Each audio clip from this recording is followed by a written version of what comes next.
It's Bina, and I have a brand new method of farming for you guys. This is by far the best strategy that I've found. It centers its strategy around, first of all, Misha's strategy that was farming troves with the Weaver tree here, with this node here, Sealed Riches. And then there was Frozen Sentinel that and Misha together that optimized the strategy to be 1 Lostwood Folly surrounded by 3 temples and 2 troves. That tends to be a self-sustaining memory amber method. And then last night I was missing electricity, and then I was alone in the dark thinking to myself, my phone had no more battery, how can I optimize an even better strategy based along that? But I also want to farm I also want to farm idols. I also want to farm more imprints. And can I add in some cemeteries in here? And so this is the method that I found so far. So I will have a link to my Weaver tree and all this stuff in the description below. But let's go over the actual strategy. I am here in a cemetery, and we're going to go over exactly how to set it up and properly do it. So this should be a self-sustaining method that will sustain its memory amber fully. So first of all, we start with the same thing, right? You're going to want to path towards a certain branch. This was like another farm I was doing. Well, let's go and show it down here. So the first thing you want to do is put a Lostwood Folly. Boom. And then the Lostwood Folly, as we know, is very good with false temples, right? 3 false temples. And then you put 2 unclaimed troves around it. So this Lostwood Folly will buff all of these Woven Echoes by giving them more monsters in them that are going to give you memory amber, right? So packs of the Weaver followers in those echoes are more powerful, but drop large amounts of memory amber. So inside of these false temples is a Woven Echo that just has a lot of shrines in them. So you're going to be really powerful while doing this, really fast. You're going to have lots of buffs, and this is going to be very, very easy to do. The key thing here is that all of these, the false temples and the troves, also spawn with a specific reward tied to them that is a generic reward from the monoliths, right? So a lot of these Woven Echoes, they just spawn with no rewards, kind of like the Lostwood Folly, but some of them do spawn with rewards. And then you have Sepulchre of the Lost, which this one grabs all of the rewards from surrounding echoes and gives them to you inside of your tomb once you complete it. So once you complete it, you will have like 5 or 6 chests here that you can just click one by one, boom, boom, boom, boom, boom, and that gives you the echo rewards of these surrounding nodes. The nice thing about this one is that interacts with this node here specifically. So you have a chance to drop a pile of similar items as extra rewards when you receive echo rewards, and each of those chests counts as extra rewards. So you're gonna have imprints with these. You're gonna be grabbing these in your 2 trove maps. You're gonna be grabbing these when you are trying to when you're grabbing all of the echo rewards from the surrounding echoes. And then on top of that, you can choose which rewards that you want, right? So Sepulchre of the Lost here is gonna grab all the rewards from the surrounding echoes. So here I have staff, XP, XP, XP, which is also favor. I have affix shards and XP here. So what I want to do is I want to place my Sepulchre of the Lost somewhere where it will grab some nice echo rewards for me, right? So let's say that we go here because we want the double XP stuff, because XP is also going to be favor. So this one is going to grab these, and then after placing this one, I want to place another Lostwood Folly, but somewhere where it's not going to be interacting with one that is already buffed from the previous Folly, right? So I would go not here, but I could go either here or here. So for this purpose, for this one, I'm going to go here. Boom. So around the Lostwood Folly, you always want to put 3 temples, right? 3 temples and 2 unclaimed troves. So these are going to be your shrine maps, and these are going to be your trove maps, which these trove maps are going to give you a lot of imprints with this one.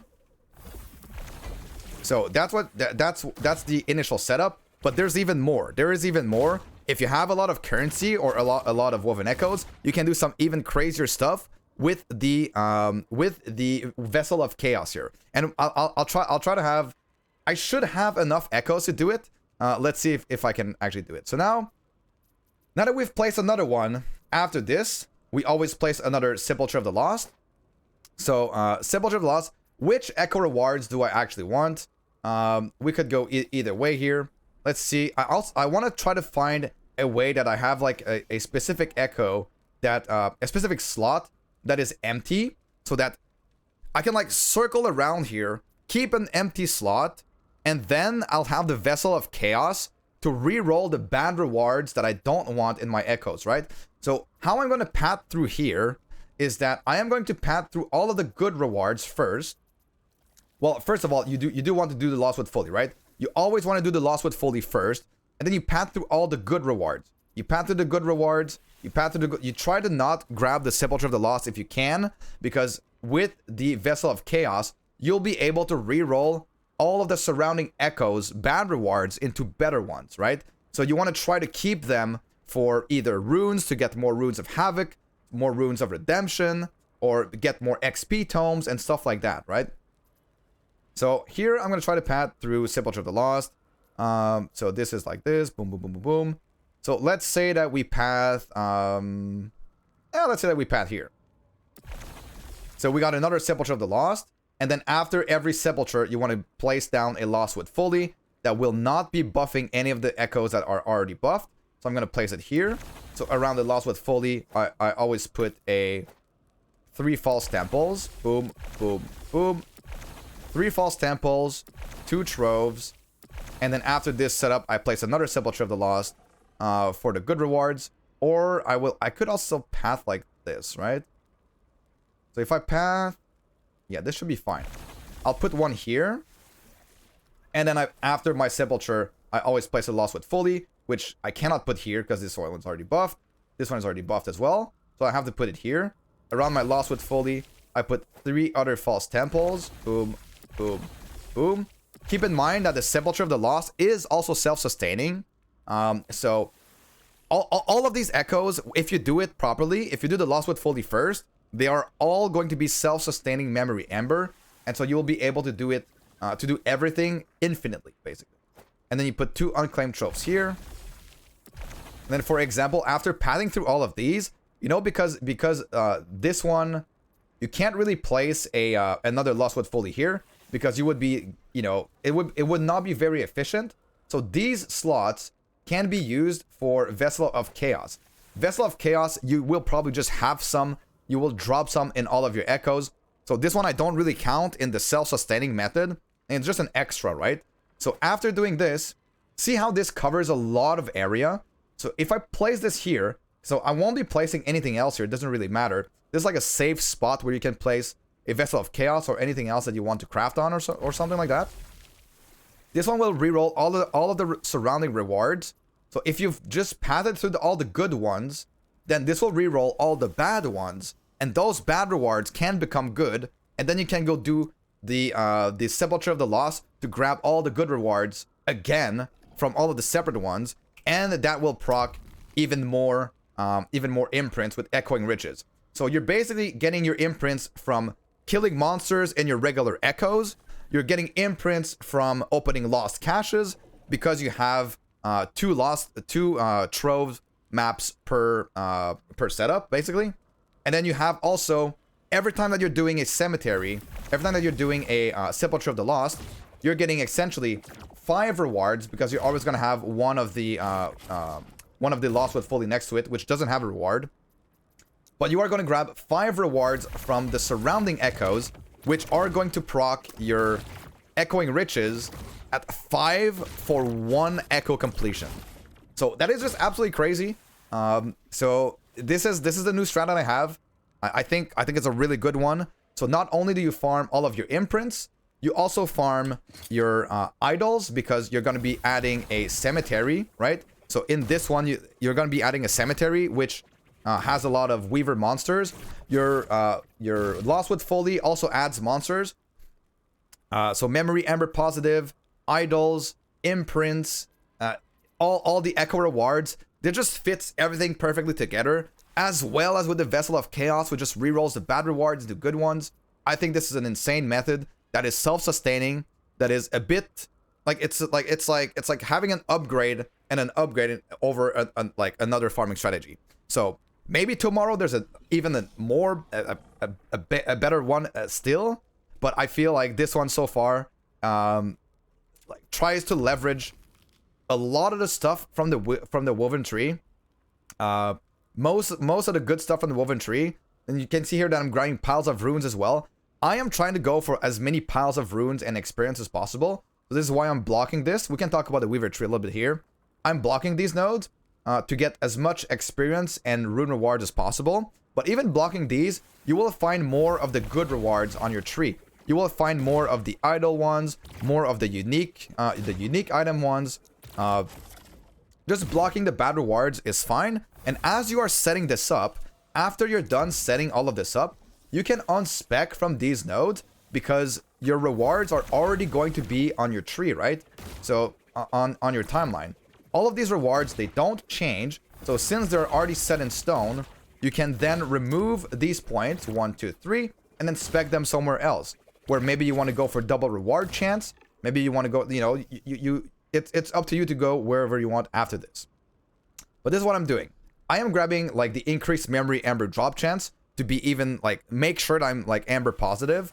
You could even go for the increased chance of memory amber to spawn with the memory amber reward type. So that would give you even more amber when you are grabbing them with the cemeteries.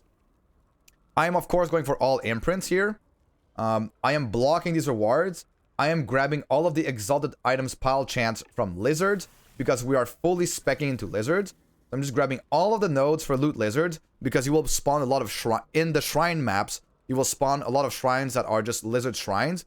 And in the trove maps as well, all the lost caches have a chance to spawn with the loot lizards. All the loot lizards will drop unique items. They can also drop you a lot of glyphs and runes and stuff like that. That's really, really strong. Favor cache because I'm COF. I need a lot of favor to proc my prophecies. There's another thing that I need to talk about. If you want to proc prophecies, a good time for this, right? If you want to farm even more runes of havoc and runes of redemption, then because you have a cemetery inside of your like loop of farming echoes, you can grab prophecies for generic runes prophecies. If you proc them in cemeteries, you have it seems like you have a higher chance of dropping the runes of havoc and runes of redemption. So that just fits in all very well together with this strategy. So if we continue on our weaver tree, I'm grabbing the favor cache. I'm grabbing all the exalted items from the lizards. I'm trying to get as many of them as possible. Then I'm padding through this way. Piles of rune chance when you complete an echo objective. This one does not seem to work with the 6 chests that you can spawn on the cemetery, but it does work when you complete the objective. So you have even more chance of Rune of Redemption. Runes of Redemption and Runes of Havoc are 2 of the most sought after materials for crafting because there are double and triple exalteds that you can reroll into some other stats, some other affixes. So you're going to spend a lot of those if you're trying to min-max your character to the highest level. I am panning through this node for increased bosses and rare possession chance. So the possession chance means that they will drop more stuff. They will drop you more memory amber. They will drop you more runes. They will drop you. It's a boost to their drop rates, right? While making them harder. So we're trying to boost them as much as possible. Increase tomb pack size to get even more monsters that will drop you more memory amber. This is a travel node to get to the echoing riches. And because I'm playing on this character, I am playing Warpath, which I will be using a Weaver's Will item. I'm gonna go for the Prime Weaver to get the lucky chance drop on the Weaver items. Something to note as well is that if you're trying to get a Clodagh Needle, for example, the very nice thing about this strategy is that it uses Lost with Folly, which in Lost with Folly you always have the 3 bosses for the Weaver items. So you will get good Clodagh Needle while doing this as well. So it's essentially farming everything at once in a very nice and self-sustaining method. So the Weaver tree is not set in stone. You can modify it however you want, but I think it's almost set in stone. Like, I think 90% of these nodes are pretty set in stone. there is this one that you could think that it might not be that necessary. I know because we're not scaling champions that much, but I do like to have this node on. It seems that this node actually might be bugged and not giving you as much drops as it should, but until we get a better insight on this one, we can't know for certain. I know a lot of people were having trouble getting this node to proc. I've had it procced a few times, but definitely doesn't seem like it's as it's supposed to be a 3% chance. But yeah, how to get now your first double or triple exalted? That's gonna be with Nemesises. Nemesis, there is one here called the Conquer Tower, which just makes you fight Nemesis one after the other. And if you just empower them, these are the monsters that have the chance to drop you, the highest chance of dropping you very, very high forging potential and multiple exalted items at once, right? So what you aim to do for this strategy is have one multi-exalted item of each base, so that you can farm them for each one of your items to try to, you know, like slam into your uniques, get just like use some really, really good double exalt items. So for example, like Champion Regalias or Leonine Great Helms on Sentinel. So Nemesis first, try to imprint. You start with like 1 tier 7, 1 tier 6, and then you go for 2 tier 7s, and then 2 tier 7, 1 tier 6, and then, you know, like sky is the limit with this strategy. You will proc even more imprints because you are also using all of the surrounding rewards to get like 5 times this proc out of only one of those echoes. So that is my strategy for you guys. I'll have a link to this Weaver tree as well and my character. And I hope you learned something with this strategy. I wish you great luck. And please let me know how it went in the comments below. If you think that this strategy is working well for you. It is not one that I have actually farmed a lot of because it's really, really new. And I only thought about this yesterday night. But after messing around with the woven tree, with the woven web like this, I think this is going to be absolutely insane. And it's all self-sustaining. So wish you great luck, and I'll see you guys all in a